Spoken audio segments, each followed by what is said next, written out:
दूषित जल हानिकारक होता है और शरीर को प्रभावित करता है, बीमारी को जन्म देता है। इसलिए अशुद्ध जल का सेवन न करना है। वायु है, वायु प्रदूषण। वायु प्रदूषण क्या है?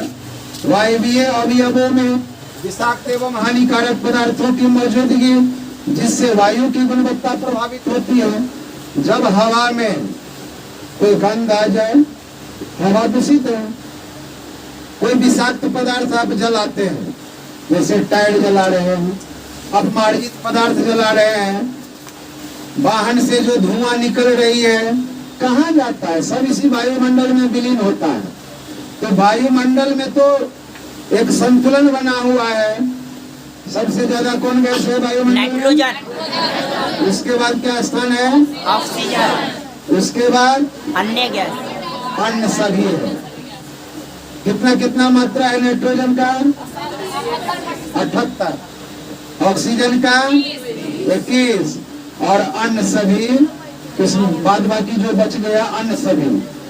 तो एक वायवीय संरचना है वायुमंडल में। इतना अगर सही हो ये मिश्रण, तो वायुमंडल शुद्ध है, सही है।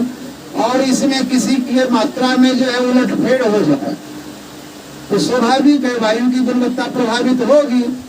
और जब दूषित वायु आप श्वसन की क्रिया में लेंगे तो आपके फेफड़ा को प्रभावित करेगा, फेफड़ा जनित रोग होगा, आपको आप बीमार पड़ जाएंगे। तो वायु की शुद्धता हमारे जीवन में कितना महत्व रखता है, वह प्रदूषण से आप समझिए। वातावरण तो ऐसा हमारा घर है, जिसको आप अगर दूषित करते हैं तो कालिदास की भांति जिस डाली पर बैठे हैं उसी डाली को आप काट रहे हैं। अपने पैर में आप अपनी कुल्हाड़ी मार रहे हैं। हम लोग अपना ड्यूटी कर लेते हैं, घर का जितना कूड़ा कचरा होता है करकट सब रोड पर जाके रख देते हैं, कहीं गैदरिंग कर देते हैं। अपनी ड्यूटी आप कर लिए, हम अपने घर को स्वच्छ बना लिए। लेकिन आप जो बाहर में रख दिए सड़ा गला पदार्थ, वो क्या करेगा? वो सड़ेगा, गलेगा, उसमें से जीवाणु विषाणु पैदा लेगा, वायुमंडल में मिलेगा। फिर वायुमंडल पर आपका पकड़ कैसे है? कहाँ है पकड़? हवा के द्वारा फिर आपके जो है वातावरण को जाएगा, आप उसी वायु को श्वास में लेंगे। कहाँ आप बच पा रहे हैं? घर को साफ कर लिए, इससे आप बच नहीं पाएंगे। आप अपने परिवेश को भी सुरक्षित रखें। इसीलिए कोई भी अपमार्जित पदार्थ जो विषाक्त है, जो हानिकारक है पर्यावरण के लिए, उसकी सुरक्षा कैसे करें, उसको किस प्रकार से संग्रहित करें ताकि वो हमारे वातावरण को, पर्यावरण को दूषित न करे और हम प्रभावित न हो। इसीलिए सावधानी बरतनी है। गंदगी यत्र तत्र लोग कर देते हैं, अपने घर परिवेश से अलग हो गया, तत्काल तो मान लेते हैं कि हम अपने घर परिवेश से अलग हैं। रोड पर आप कचरा कर रहे हैं, आप रोड पर चलते हैं, हमेशा तो घर में पैक नहीं है। रोड से चल के आए, रोड पर जो अपमार्जित पदार्थ है, दूषित पदार्थ है, आपके पैर से संघर्ष किया, पैर के बाद माध्यम से आपके घर तक आया। विज्ञान के दृष्टिकोण से अगर आप देखते हैं तो आप कहीं भी वातावरण को दूषित कर सुरक्षित नहीं रह पाएंगे। इसीलिए पर्यावरण अध्ययन पर बच्चों को जोर दिया जा रहा है।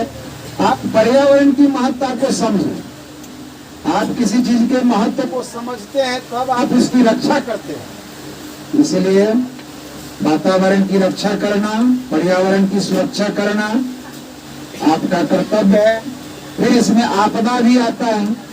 आपदा से आप लोग अवगत है ना जी? आपदा क्या है? वे सभी प्राकृतिक घटनाएं जिससे हमारा जनजीवन प्रभावित होता है, आपदा कहलाता है। अतिवृष्टि, बहुत ज्यादा वर्षा हो जाए, पानी पानी सब जगह उपल जाता है, बाढ़ का क्षेत्र हो जाता है। सब जगह जो गंदगी छुपी हुई थी नालों में, वह नाली की गंदगी बाहर निकल गया, यत्र तत्र फैल गया। यही कारण है कि बाढ़ के दिनों में लोग ज्यादा बीमार पड़ते हैं। बाढ़ के दिनों में, बरसात के दिनों में जब बाढ़ आती है उस समय में पानी में ज्यादा दूषित पदार्थ घुलता मिलता है, पानी दूषित रहता है। कहाँ का पानी कैसे कैसे आया। और हमारे समाज में ऐसे भी लोग होते हैं जो अवसर पाकर अपने घर की गंदगी को, टॉयलेट सबको खोल देते हैं लोग फ्री पानी में। अरे यार महाराज, इतना दिन से संजो करके रखे थे, पानी उपल गया, सब जगह नाला गली कुची सब जगह पानी पानी हो गया। उसमें आप उस चीज को खोल दिए, निकाल दिए, प्रवाहित कर दिए, कहाँ जाएगा वो? कहाँ इसी वातावरण में रहेगा वो? वातावरण आपका दूषित होगा। याद रखिए, बाढ़ के दिनों में, अधिक बरसात के दिनों में लोग ज्यादा टहल बुल करते हैं ना, या बरसात के क्या कहते हैं, नदी नाला में अगर आप स्नान कर लेते हैं तुरंत आपको सर्दी हो जाती है, खांसी होने लगती है। क्योंकि बाढ़ का पानी कैसे कैसे रास्ता से आया है। कितने गंदगियां जो है, शहर का गंदगी नदी में जाती है, सारे गंदगियां उस पानी में जाकर के सम्मिलित हो जाती है। उस पानी में आप स्नान करते हैं, तुरंत रिएक्शन करता है वह, आपके जो है शरीर के आंतरिक अंगों को प्रभावित करता है। आप टेम्परेचर से प्रभावित हो जाते हैं, सर्दी से प्रभावित हो जाते हैं, जुकाम से प्रभावित हो जाते हैं। तुरंत आपके शरीर का जो स्थिति है ना वो एबनॉर्मल हो जाता है, असामान्य हो जाता है। आप अपने आप को बोझिल महसूस करते हैं। इसीलिए वर्षा के दिनों में ये सावधानी आपको बरतना है। अनावृष्टि, सुखाड़ जिसको कहते हैं, बाढ़, सुखाड़, ओला गिरना, पत्थर की वर्षा, बर्फ की वर्षा, पत्थर की वर्षा कहलाता है।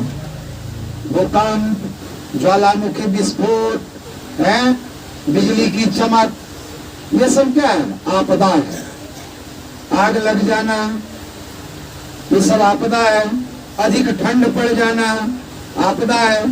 अधिक गर्मी हो जाना आपदा है। तो इन आपदा को तो हम लोग बदल नहीं सकते, उस पर हमारा काबू नहीं चलता है। उससे अच्छा होता है कि हम लोग अपने आप पर काबू पा करके उस समय में अच्छा ढंग से रहे, नियम का पालन करें। भूकंप जानते हैं ना, भूकंप देखे हैं, सुने हैं? भू माने पृथ्वी, कंप माने कांपना। जब किसी भी कारण से हमारी पृथ्वी हिलने डुलने या कांपने लगती है तो इस क्रिया को भूकंप कहते हैं। इसकी परिभाषा है, जब किसी अज्ञात कारण से अकस्मात पृथ्वी का कोई भाग हिलने डुलने या कांपने लगे तो इस क्रिया को भूकंप कहते हैं। और भूकंप होने के कई कारण हैं। ज्वालामुखी विस्फोट का होना, चट्टानों का आपस में टकराना, हटना, भूसंचलन जिसको दबाव कहते हैं, ये सब भूकंप के कारण है। और अच्छी बात है कि हम लोग भूकंप जोन में नहीं आते हैं। पृथ्वी पर बहुत सारे ऐसे क्षेत्र हैं जैसे जापान, हमेशा वहाँ के लोगों में दहशत रहता है, क्या होगा नहीं होगा, कब होगा। इसीलिए भूकंप रोधी घर उधर बनाया जाता है, हल्का घर, ऐसे ऐसे बड़े बड़े बिल्डिंग नहीं वहाँ बनाए जाते हैं। हल्का घर जो भूकंप में गिरेगा भी तो उतना आघात नहीं। तो वहाँ का जो पर्यावरण है उसके अनुसार लोग जीते हैं। जंगली क्षेत्र का पर्यावरण अलग ढंग का होता है, मैदानी क्षेत्र का पर्यावरण अलग ढंग का होता है। तो बातें बहुत हैं और पर्यावरण में यही खासकर है पृथ्वी के बारे में अध्ययन करना। वैसे भी हम लोग धार्मिक दृष्टिकोण से भी सुनते हैं, भूगर्भ, भूपटल और वायुमंडल, तीन लोक माना गया है। अंदर में क्या सब चल रहा है पृथ्वी के अंदर में, उसको कहते हैं भूगर्भिक हलचल। पृथ्वी के अंदर भूगर्भ में जो हलचल हो रहा है उसको भूगर्भिक हलचल कहते हैं। भूपृष्ठ जिस पर हम लोग रहते हैं, भूपृष्ठ की परिभाषा कोई करेंगे? भूपटल क्या है?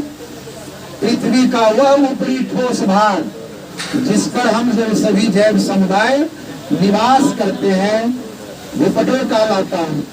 कठोर भाग पर हम लोग रहते हैं। फिर इसी पर जलाशय भी है जिसको सागर कहते हैं, महासागर कहते हैं। फिर पहाड़ भी है, पठार भी है। हम लोग मैदानी इलाका में रहते हैं। पहाड़ के बारे में किसी को जानकारी है? पहाड़ क्या है? पहाड़ किसको कहते हैं? पहाड़ देखे हैं ना जी, पहाड़ नेपाल नजदीक में है। नेपाल पहाड़ी क्षेत्र है। आंखों देखा हाल को देखे हैं पहाड़ का कंसेप्ट? तो चित्र में देखे हैं? नहीं देखे। एकदम चश्मदीद गवाह बने हैं पहाड़ का। Yes sir. कितने लोग पहाड़ को आंखों देखा हाल देखे हैं? सामने सामने। चलिए धन्यवाद। नहीं देखे हैं आप भी कभी न कभी देखने का प्रयास करें। बाबा धाम जो जाते हैं लोग, उधर भी बहुत पहाड़ है। दक्षिण बिहार तो पहाड़ी इलाका है, पठारी इलाका है। यही बीच में गंगा का उत्तरी तट और दक्षिणी तट मैदानी इलाका है। हम लोग मैदानी इलाका में रहते हैं। तो पहाड़ क्या है, क्या देखे हैं? पहाड़ में बहुत ऊंचा होता है, उसमें टीला होता है, नुकीला भाग, उस पर भी छोटे बड़े पौधे होते हैं, पत्थर होते हैं, ढालुआ होता है, ढाल। तो पहाड़, जब ये पहाड़ का नाम लेते हैं तो ऊंचे ऊंचे जगह का जो है दिमाग में सेट हो जाता है कि ऊंचा जगह होगा। हम आप किसी भी चीज का ढेरी लगा देते हैं, गैदरिंग कर देते हैं, एक जगह ढेर लगा देते हैं। अगर कोई आदमी जाता है देखता है, अरे तो पहाड़ जैसा ढेर लगा दिया। तो पहाड़ का अर्थ है कि ऊंचा भाग हो। पहाड़ की परिभाषा है धरातल का वह भूभाग जो आसपास के क्षेत्रों से काफी ऊंचा उठा हुआ हो और उसकी चोटी नुकीली हो, पहाड़ कहलाता है। पठार धरातल का वह भूभाग जो आसपास के क्षेत्रों से सामान्य ऊंचा उठा हुआ हो और उसकी चोटी सपाट हो, पठार कहलाता है। मैदान धरातल का वह भूभाग जो आसपास के क्षेत्रों से ऊंचे भी हो सकते हैं, नीचे भी हो सकते हैं, लेकिन उसकी चोटी समतल प्राय हो। समतल प्राय का अर्थ होता है दूर दूर तक चौड़ा, दूर दूर तक प्लेन, मैदान कहलाता है। यही उसकी परिभाषा है। और चित्र की जहां तक बात है तो देखिए, ये पहाड़ है, फिर इसमें ये ऐसे उठ गया, ये पठार है और बिल्कुल प्लेन हो गया। ये पर्वत कहलाता है, ये पठार कहलाता है और ये मैदान कहलाता है। तो पहाड़ का कंसेप्ट है पहाड़, पठार और मैदान। धरातल का वह भूभाग जो आसपास के क्षेत्रों से काफी ऊंचा उठा हुआ है। विश्व की सबसे ऊंची पर्वत चोटी हिमालय और उसकी एक चोटी है माउंट एवरेस्ट। कितने ऊंचाई में है? 8,848 मीटर विश्व विख्यात पर्वत चोटी है। 8,848 मीटर ऊंचा है, जो विश्व में सबसे ऊंचा है। कहाँ है? नेपाल की सीमा में स्थित है हिमालय का, लेकिन वह पड़ता है नेपाल की सीमा में। नेपाल वाले उसको किस नाम से जानते हैं? सागर माथा। नेपाल वाले सागर माथा के नाम से जानते हैं उसको। और नेपाल का नाम इसके लिए भी विख्यात है विश्व में। विश्व विख्यात पर्वत चोटी वहां है। तो आइए, पहाड़, पठार, मैदान, उस सब के बारे में जानकारी लेना है। नदी के बारे में, नदी क्या है? नदी के बारे में कहिए। नदी तो देखे सामान्यतया नदी की परिभाषा कोई करेंगे, देखे तो सब लोग हैं। यही अंतर है। पढ़े लिखे लोग किसी भी चीज को गौर से देखेंगे, उसका एक कंसेप्ट तैयार करेंगे और उसको कैसे कहना है, कैसे समझाना है दूसरे को। बोलिए। सामान्यतः नदी वह है जिसमें पानी का ठहराव न हो और वह निरंतर चलता है। बिल्कुल छू रहे हैं, परिभाषा को छू रहे हैं अच्छा ढंग से। और किसी के पास में कोई है जानकारी नदी के बारे में?